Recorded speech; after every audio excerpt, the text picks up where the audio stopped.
Moving on to the last talk of this session, the growing prevalence of multimorbidity has transformed the landscape of rheumatologic care.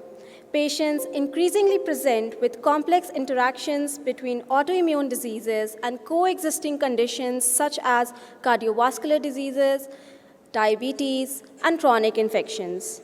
This complexity challenges conventional disease-centered approaches and calls for a more holistic, patient-centered model of care. Understanding these interactions is therefore essential for optimizing therapeutic decisions and improving overall patient outcomes. We are honored to introduce Dr. Hafiz Mehmood Riaz, Associate Professor of Medicine at Agha University Hospital, Karachi. He serves as a Senior Consultant Rheumatologist in the Department of Medicine and has previously led as Section Head of Internal Medicine. Dr. Riaz has an extensive academic and clinical portfolio with nearly 30 peer-reviewed publications spanning key areas of rheumatology and internal medicine. His work has particularly contributed to advancing understanding of inflammatory arthritis, connective tissue diseases, especially SLE, and osteoporosis, with strong emphasis on patient-centered outcomes such as health-related quality of life in rheumatoid arthritis and SLE. Dr. Riaz is widely recognized for his contributions to both clinical care and research, integrating evidence-based practice with real-world patient management in complex rheumatic diseases. Today, he will be sharing his insight on multimorbidity in inflammatory rheumatic diseases, an area of growing importance in rheumatology. Please put your hands together for Dr. Hafiz Mehmood Riaz.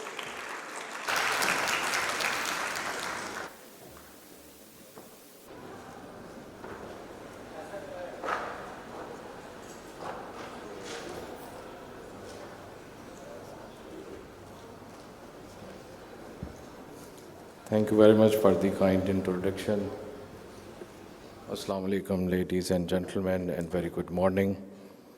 First of all, I would like to thank the organizers.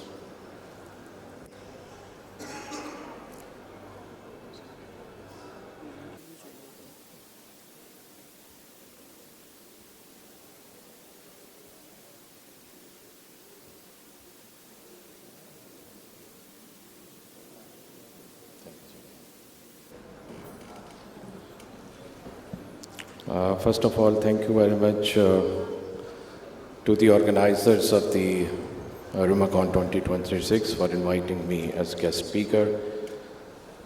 And ladies and gentlemen, very good morning. And today we will be discussing the multimorbidity in rheumatology and how it fundamentally changes the way we understand and manage diseases like rheumatoid arthritis and SLE. Here is my disclosure. The sub-themes of my talk includes a little bit about the background of multimorbidity, followed by concepts of comorbidity and multimorbidity. Then we will review the prevalence of multimorbidity in the clinical context and potential impacts on medical care and research. Lastly, we will discuss the challenges addressing multimorbidity and management of RA in rheumatoid arthritis. These are my references. The additional references are also given in the respective slides. So, as you know that the multimorbidity is a growing global challenge with the substantial impact on the individuals, carers, and the society. In the recent years, multimorbidity in rheumatic diseases has gained increasing attention, particularly in the resource-poor countries. The concept is still poorly understood and not well integrated into medical care and research. Currently, it is one of the most acute and least studied problem in rheumatology. The increasing incidence of multimorbidity is probably due to the higher life expectancy, lower threshold for diagnoses, advances in medical care, and possibly due to a true increase in the prevalence of chronic diseases. Certainly, the focus of modern medicine on the provision of highly specialized care can be significantly improve the effectiveness of treatment of patients with a single chronic disease, but the specialists often ignore beyond the scope of their specialty. Let's define multimorbidity. Multimorbidity can be defined as coexistence of two or more chronic diseases in the same individual, irrespective of whether the disease started before or after the onset of the index disease. It is different from comorbidity and represents systemic disease burden.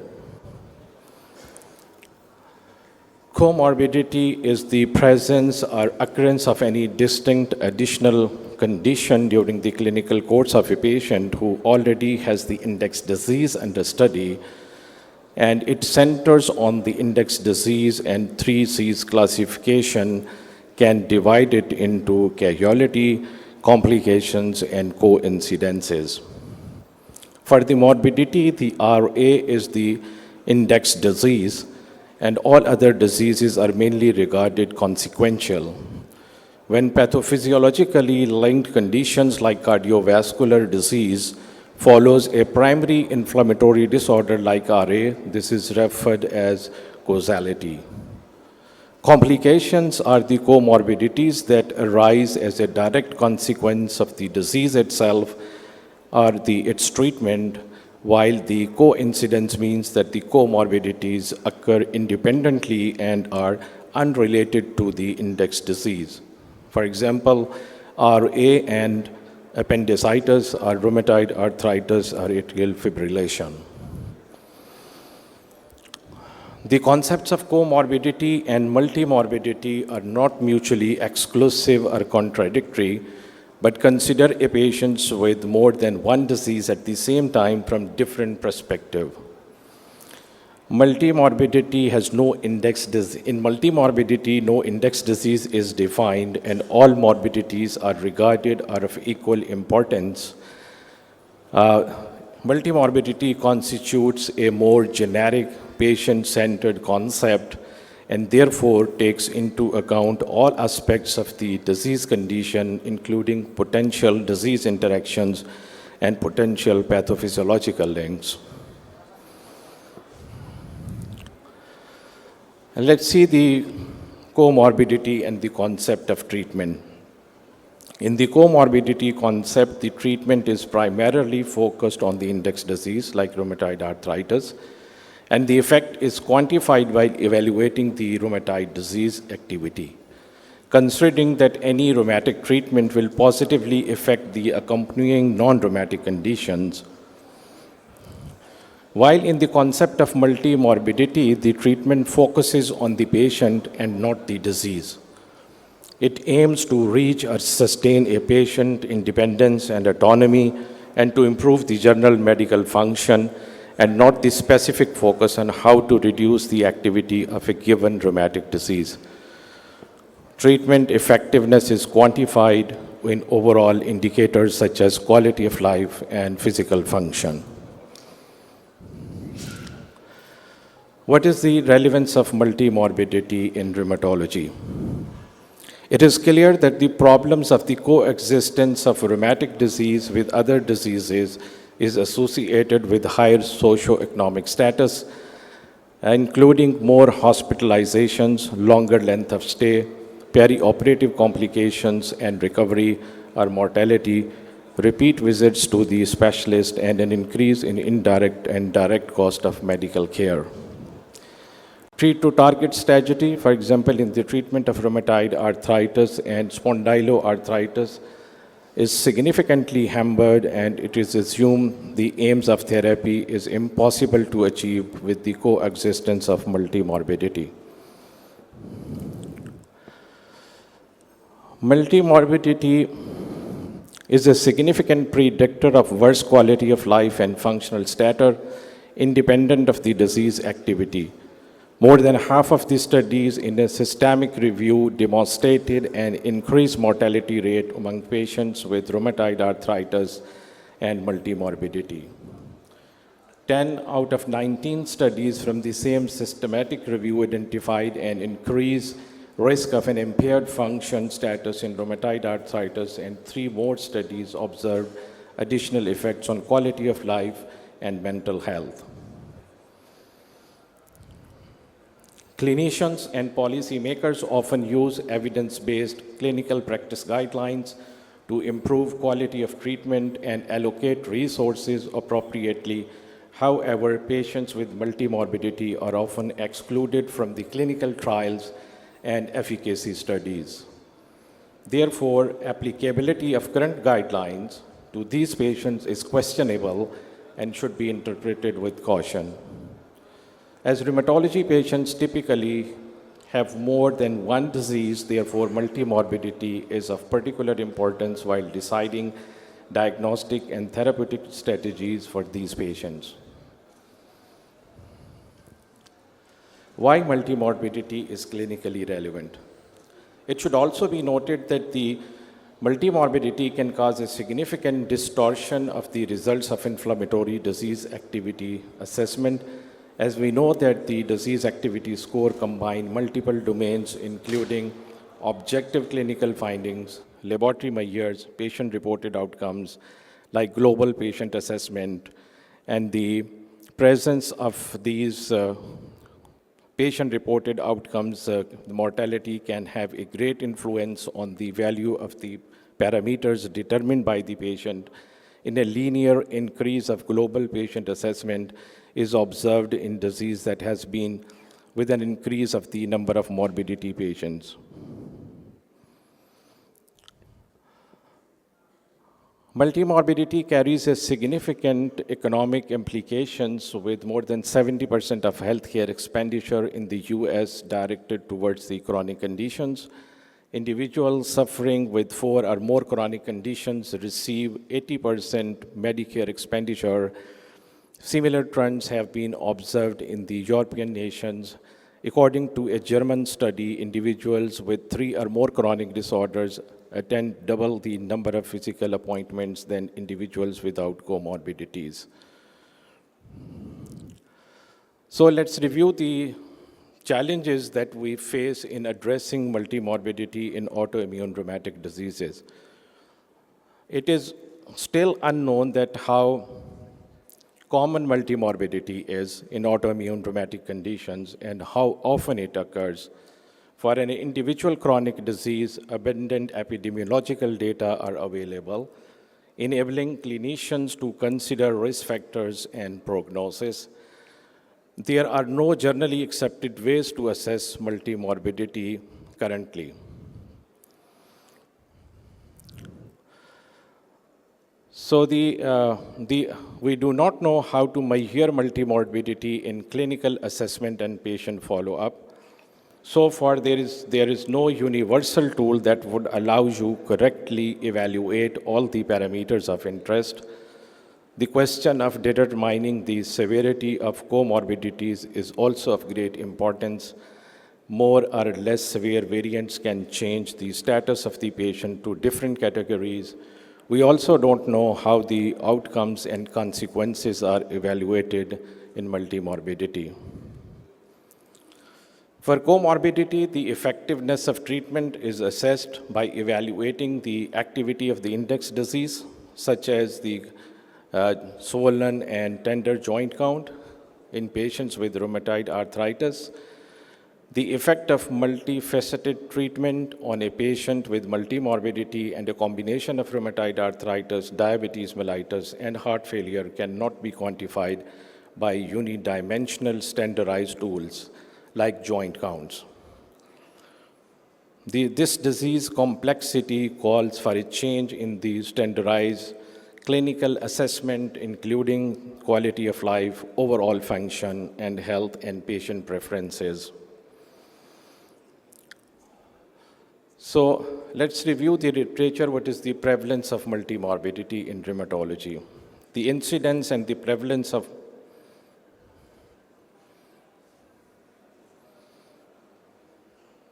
Thank you.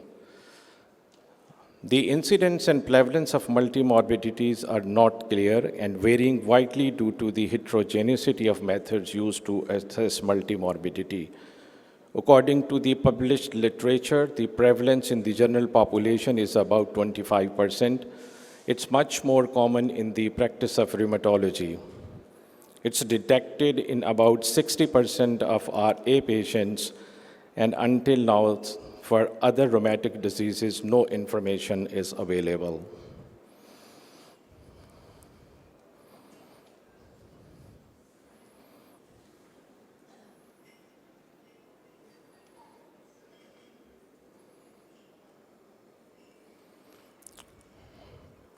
Studies have shown significantly higher burden of multimorbidity in rheumatoid arthritis. US commercial claims database revealed 52% of RA patients are multimorbid versus 33% in the matched controls over a period of 2 years observation. Another study revealed 62% prevalence, and a population cohort found that 86% of patients of rheumatoid had multimorbidity. The prevalence increases with longer period of observation. This tells us that multimorbidity is not incidental, it is inherent and evolving feature of rheumatoid arthritis. There are multiple ways to measure multimorbidity, from simple counts to weighted indices. However, these approaches fail to capture how disease interact. Quantitative measures such as multimorbidity index measures severity, while the advanced methods like pattern analysis and network models capture interconnectedness, which reflects real-world disease behavior. ULR recommends that the comorbidity screening should be systematic, repeated over time, and focused on the key domains of cardiovascular disease, infection, malignancy, and osteoporosis. Importantly, this is a shared responsibility across all healthcare workers and patients. Now review the concept of multimorbidity web. Traditionally, we measure multimorbidity by counting diseases or using scores, and therefore fail to capture the complexity of the disease interactions. In rheumatic diseases, comorbidities often share underlying pathophysiological mechanisms like systemic inflammation, immune dysregulation, and metabolic alterations, leading to non-randomized clustering. Multimorbidity web constitutes these relationships as an interconnected network where both disease and disease-host interactions collectively determine clinical outcome.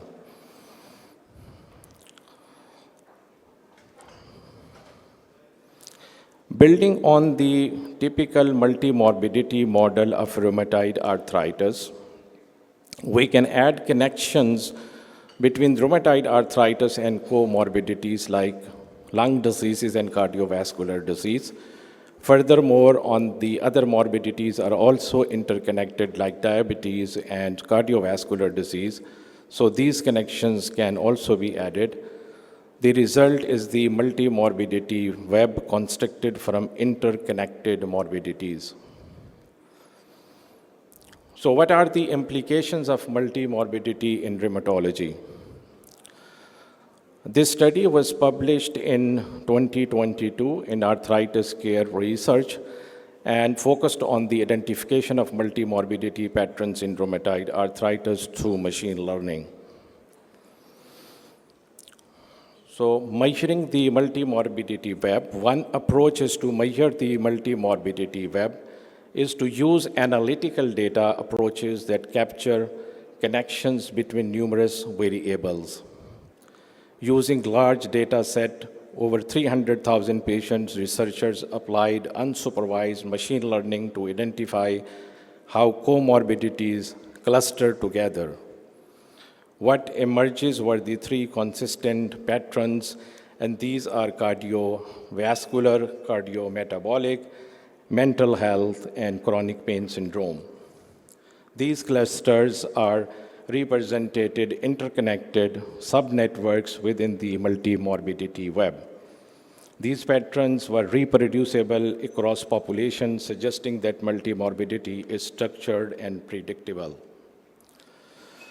This is another population-based observational study conducted in Wales, United Kingdom, using longitudinal electronic health record. It addresses the growing recognition that multimorbidity is a defining feature of rheumatic diseases. There were two objectives of this study: to characterize 10-year multimorbidity trajectories and clusters in patients with rheumatic musculoskeletal disorders and non-rheumatic musculoskeletal controls. The second objective was to understand its pattern, mechanisms, and clinical implications, and to explore how network medicine can provide a systems-level explanation. So the major results are the patients with rheumatic diseases had higher baseline and progressive accumulation of multimorbidity over 10 years compared to the controls. Distinct multimorbidity clusters were identified, as we have seen in previous slides. Rheumatic diseases patients show earlier onset and faster progression of comorbidity clusters. Strong association with cardiovascular and metabolic diseases was found, highlighting the systemic effect of multimorbidity. Multimorbidity burden increased over time in both groups but remained consistently high in rheumatic disease patients. While the traditional multimorbidity indices are used in outcome research, they are very useful for confounding adjustment. On the other hand, the multimorbidity patterns identified the shared pathophysiological pathways explaining disease clustering in rheumatoid arthritis, and this enables us to identify therapeutic strategies and selecting more precise therapies.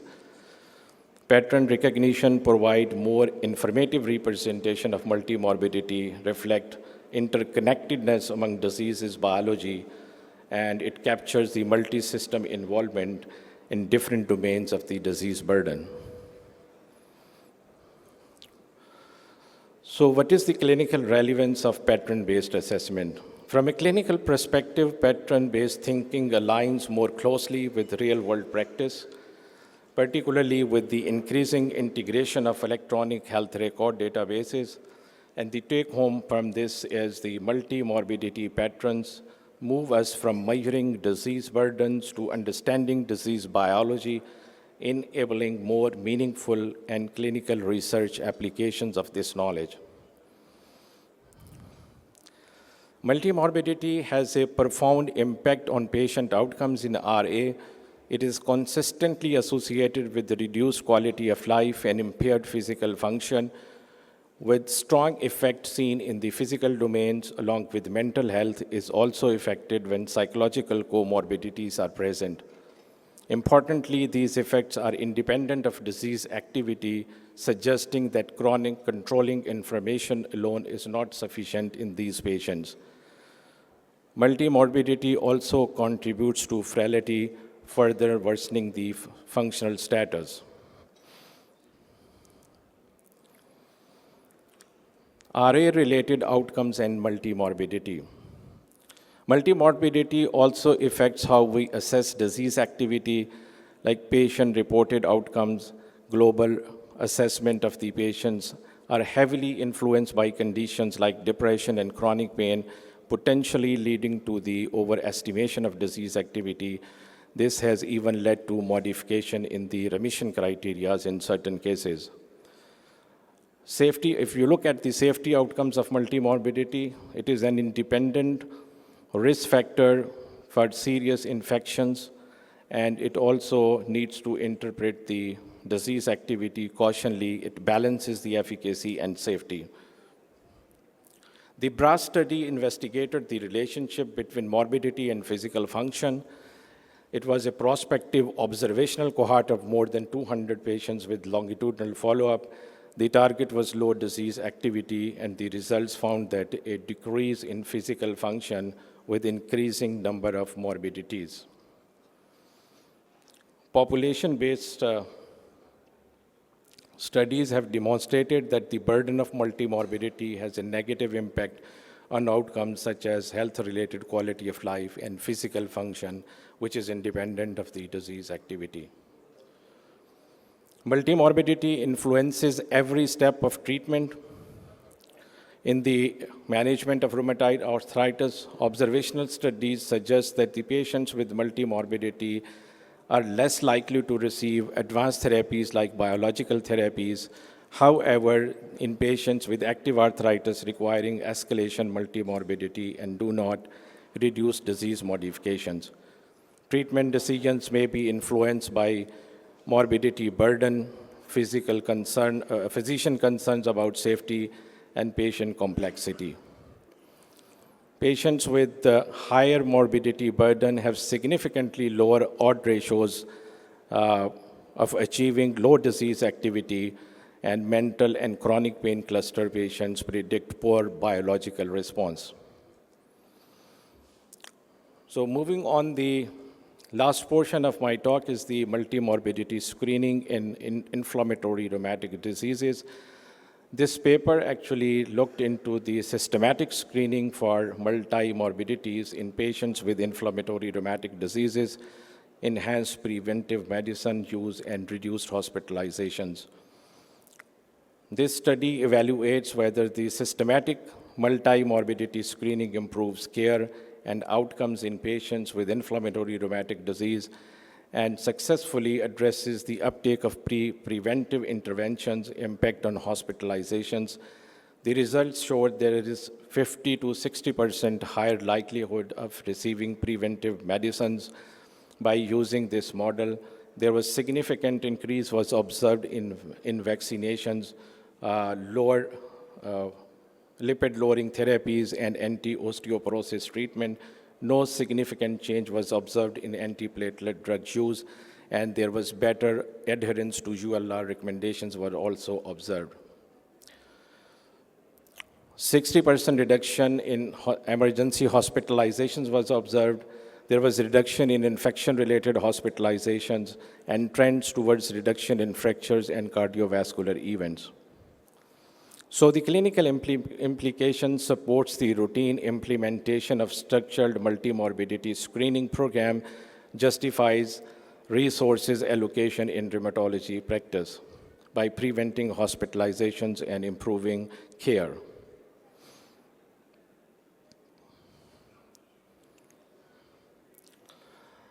Multimorbidity assessment and management strategies involves the initial step is assessing for the presence of multimorbidity and determining if they are being appropriately managed.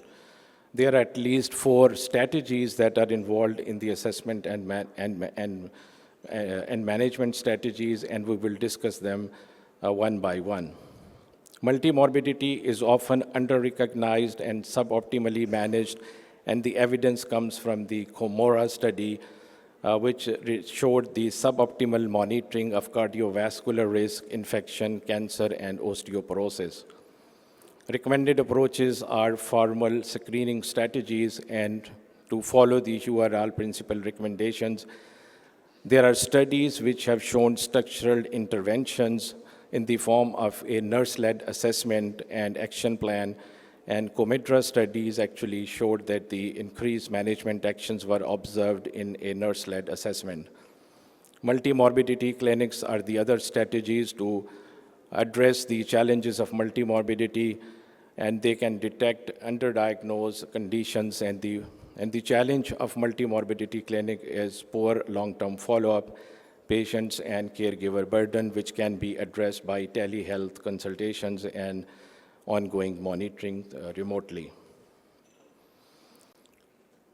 Multimorbidity and RA management, because treatment response may be attenuated and treatment risk heightened by multimorbidity, it is possible that RA needs to be managed differently in multimorbidity persons, which means that we need to adapt to the target of remission rather than aiming for complete remission. Low disease activity would be more appropriate in patients with multimorbidity and rheumatic diseases. And there are several landmark trials that actually showed the efficacy of certain and that can help us to understand the balance between the safety and the adverse effects of more advanced treatment like biologics and JAK2 inhibitors. Network medicine represents a shift from reductional thinking to a system-level understanding of the disease. It focuses on the interactions between biological elements such as genes, proteins, and multibiomes, allowing us to understand disease as a complex network rather than a single pathway. This is particularly relevant in rheumatology, where diseases like RA and SLE are highly heterogeneous and interconnected. As far as the future directions are concerned, multimorbidity and the social determinants of health are the active topics of investigations. In the healthcare, due to their prevalence and because they add considerable burden to the patient and the healthcare system. Future research on multimorbidity and social determinants in RA could benefit from further examining their association with disease activity, addressing via healthcare integrative strategies or health equity directed interventions to mitigate their associations with negative outcomes. So my conclusion is the rheumatic diseases are network-driven disorders that lead to predictable multimorbidity trajectories. Multimorbidity is common, progressive, and impactful in autoimmune rheumatic diseases. What we see clinically is actually an expression of a disrupted biological network, and this requires a shift from disease-centered care to integrated, patient-centered management. Early screening for comorbidities and multidisciplinary approach is recommended, moving towards precision trajectory-based rather than an episodic treatment. Thank you so much for your kind attention.